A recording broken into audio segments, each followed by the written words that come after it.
Hello दोस्तों, कैसे हैं आप लोग। दोस्तों, आप सभी का हमारे यूट्यूब चैनल रोजगार विद अंकुश शर्मा में बहुत बहुत स्वागत है। दोस्तों, आप लोगों को जो आज मैं वीडियो बताने जा रहा हूँ, इस वीडियो में मैं आपको 3-4 चीज़ें क्लियर करूँगा। सबसे इम्पोर्टेंट जो हमारा टॉपिक होगा आज का, वो ये है कि हमारे लीडिंग पावर फैक्टर से क्या क्या नुकसान होते हैं। तो दोस्तों, इसको समझाने के लिए मुझे कुछ और चीज़ें आपको कवर करनी पड़ेंगी, जैसे कि पावर फैक्टर क्या होता है, पावर फैक्टर में कौन कौन सी पावर का कॉम्बिनेशन होता है। तीसरी चीज़ ये है कि पावर फैक्टर का जो इशू आता है वो क्यों आता है, ठीक है। और चौथी चीज़ मैं आपको ये कवर करूँगा कि यहाँ पे जो पावर फैक्टर इम्प्रूवमेंट का प्रोसेस है वो किसके थ्रू किया जाता है। और पांचवा पॉइंट जो होगा हमारा, वो आज का होगा कि जो हमारा लीडिंग पावर फैक्टर है उससे क्या क्या नुकसान हो जाते हैं। क्योंकि लैगिंग पावर फैक्टर के सबको पता है, लीडिंग पावर फैक्टर के क्या क्या नुकसान है वो भी मैं आज इस वीडियो में आपको बताने जा रहा हूँ। तो दोस्तों, स्टार्ट करते हैं वीडियो को। इससे पहले आपसे एक रिक्वेस्ट है, अगर हमारे चैनल पर नए हैं आप, तो प्लीज़ चैनल को हमारे सब्सक्राइब जरूर कर लीजिए, जिससे कि आपको सारी वीडियोस टाइम पे टाइम मिलते रहें। दोस्तों, जो वीडियो आज हमारी है इसको हम स्टार्ट करते हैं विद द इंडस्ट्री, ठीक है। इंडस्ट्रीज आप लोग दोस्तों देख सकते हैं, ये सब जो इमेजेस हैं ये आपको इंडस्ट्री की इमेजेस दिख रही हैं। अब मैं ये इंडस्ट्री की इमेजेस आपको क्यों दिखा रहा हूँ, मैं ये एक इम्पॉर्टेंट पॉइंट है यहाँ पे। तो सबसे पहले हम बात कर लेते हैं दोस्तों पावर फैक्टर की।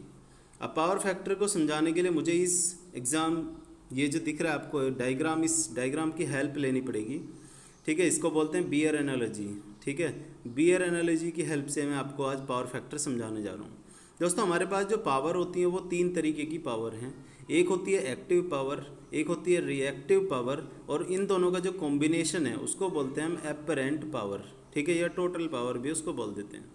तो दोस्तों, मैं आपको अगर यहाँ से समझाना चाहूँ तो ये जो आपको इस डायग्राम के अंदर जो एस दिख रहा है, एस होता है हमारा एपरेंट पावर, पी होता है हमारा रियल या फिर एक्टिव पावर, और जो क्यू होता है, क्यू हमारा है रिएक्टिव पावर या फिर वॉटलेस पावर इसको बोलते हैं, ठीक है।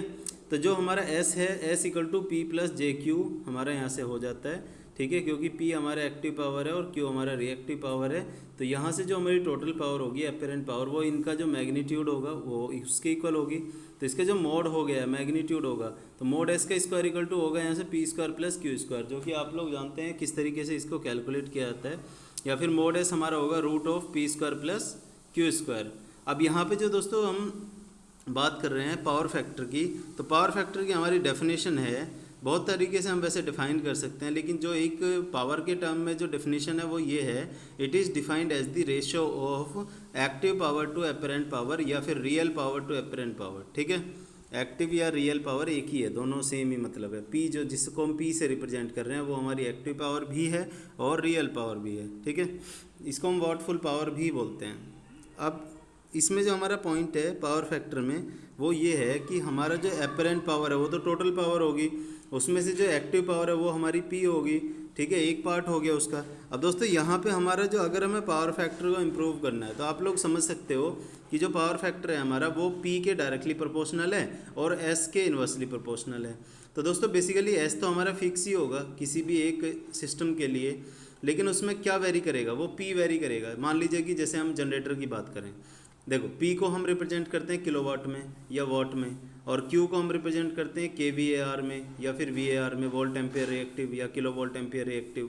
और तीसरी जो हमारी पावर है केवीए या फिर वीए, केवीए मतलब किलो वोल्ट एम्पियर, वीए मतलब कि वोल्ट एम्पियर। अब दोस्तों, ये जो हमारी पावर है वीए, ये पावर हमारी टोटल पावर है, किसकी कॉम्बिनेशन है ये, वॉट का प्लस केवीएआर का, ठीक है, kilowatt plus KVAR equal to KVA.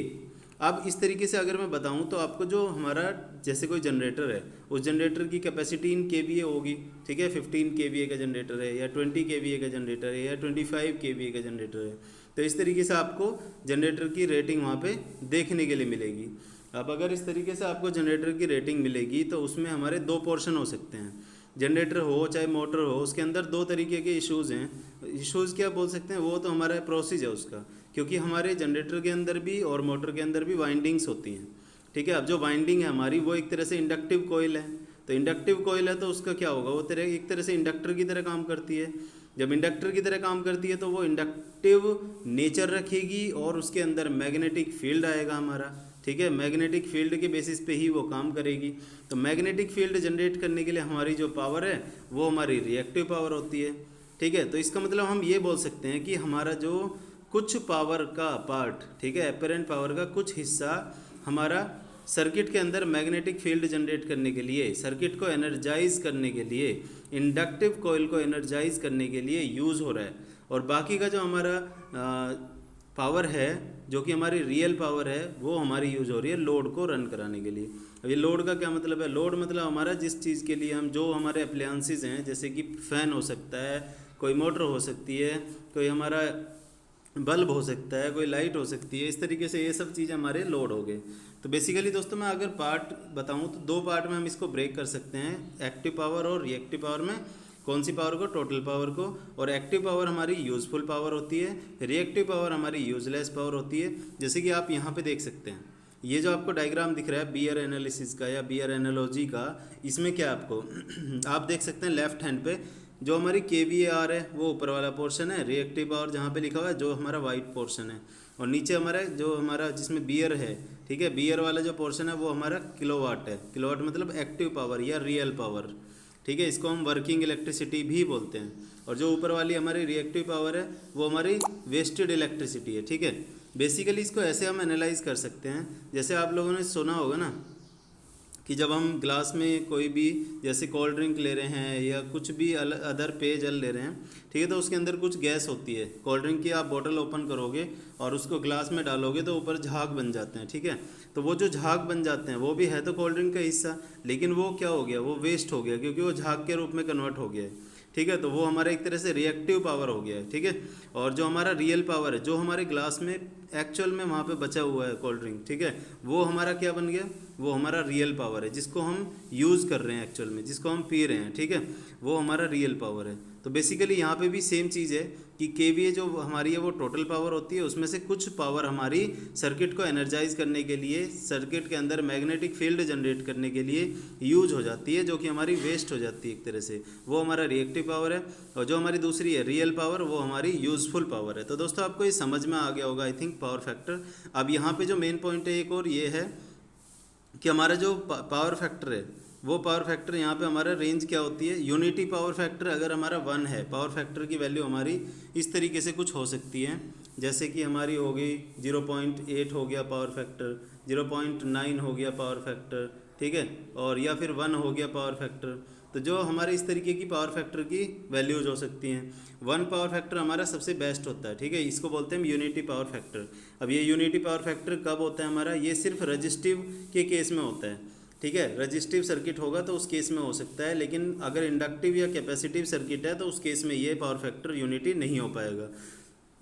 वैसे भी इसको आइडियल पावर फैक्टर बोलते हैं, तो ये बहुत रेयर ही पॉसिबल हो पाता है, ठीक है। इतना पावर फैक्टर अच्छा पावर पॉसिबल नहीं होता है मोटर के केस में। तो अगर मोटर के केस में या जनरेटर के केस में या फिर इन्वर्टर के केस में हमारे जो पावर फैक्टर हैं वो 0.8 हो सकता है, 0.9 हो सकता है ज़्यादा से ज़्यादा, ठीक है। इससे ऊपर जाने के चांसेस बहुत कम रहते हैं। तो दोस्तों यहाँ से अगर हम बात करें, अगर हम किसी सर्किट के अंदर यूनिटी पावर फैक्टर बना रहे हैं, ठीक है, तो उसको बनाने का तरीका क्या होता है? बेसिकली हमारा मान लीजिए किसी, जैसे कि हमारा पावर फैक्टर कम होता जा रहा है, 0.9 था, फिर 0.8 हो गया, फिर कोई लोड कनेक्ट कर दिया 0.7 हो गया, कोई और इंडक्टिव लोड कनेक्ट कर दिया तो 0.5 पे पहुंच गया, ठीक है। तो ये हमारा पावर फैक्टर ख़राब होता जा रहा है। अब ये हमारा क्या है? पावर फैक्टर ख़राब होता जा रहा है। तो इस पावर फैक्टर को हमें ठीक करना है तो क्या करेंगे हम? सर्किट के अंदर कैपेसिटर हम लगाते हैं। जैसे कि आप लोग यहाँ पे देख पाएंगे, ये सब जो लगे हुए हैं ये सब कैपेसिटर हैं, ठीक है। ये हमारे पावर प्लांट के अंदर, सब स्टेशन के अंदर ये क्या लगे हुए हैं? कैपेसिटर लगे हुए हैं, जो ऊपर की तरफ दिख रहे हैं आपको।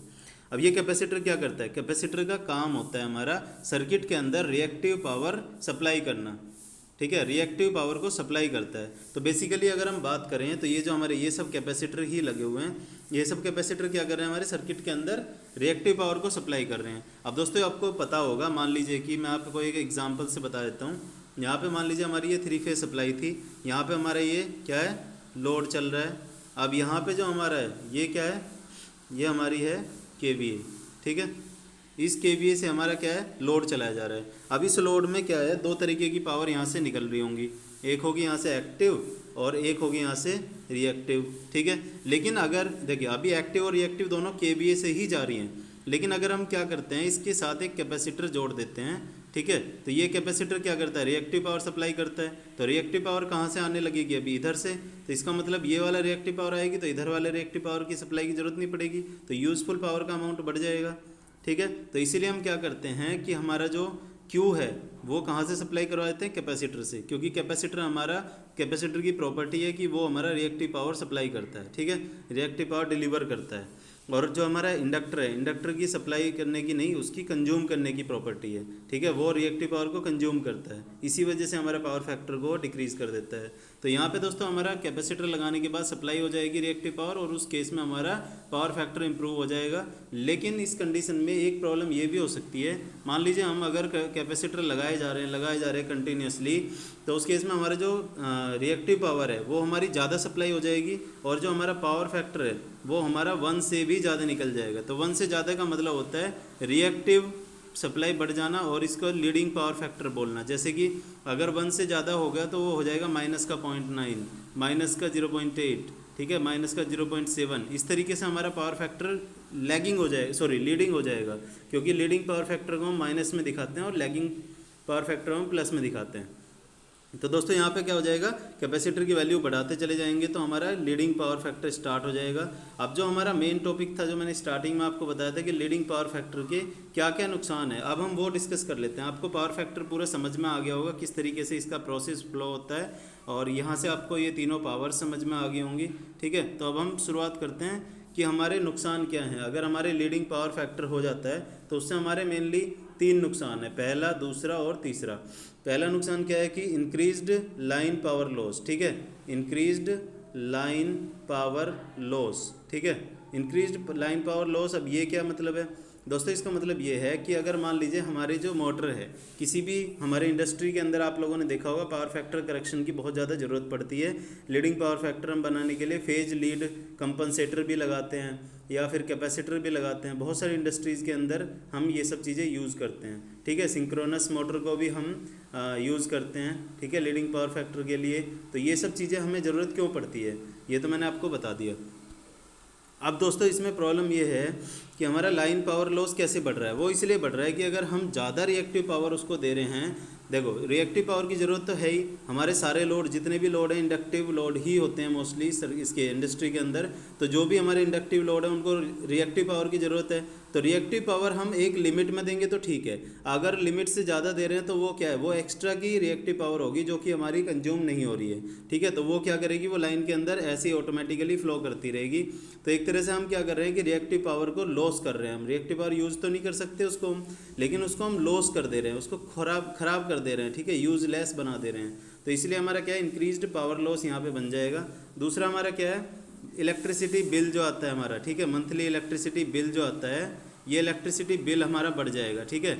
इलेक्ट्रिसिटी बिल दोस्तों कैसे बढ़ जाता है, इलेक्ट्रिसिटी बिल इसलिए बढ़ जाता है क्योंकि हमारा, आप लोगों ने देखा हो अगर, तो हमारे घरों में एक जो मीटर लगा होता है एनर्जी मीटर, उसके अंदर एक तो KVA की रीडिंग चलती है और एक kVAr/H की रीडिंग चलती है, ठीक है, मतलब कि किलोवोल्ट एम्पियर रिएक्टिव जो है हमारा, ये रिएक्टिव पावर की बात हो रही है। तो ये जो रिएक्टिव पावर है एक इसकी यूनिट चलती रहती है।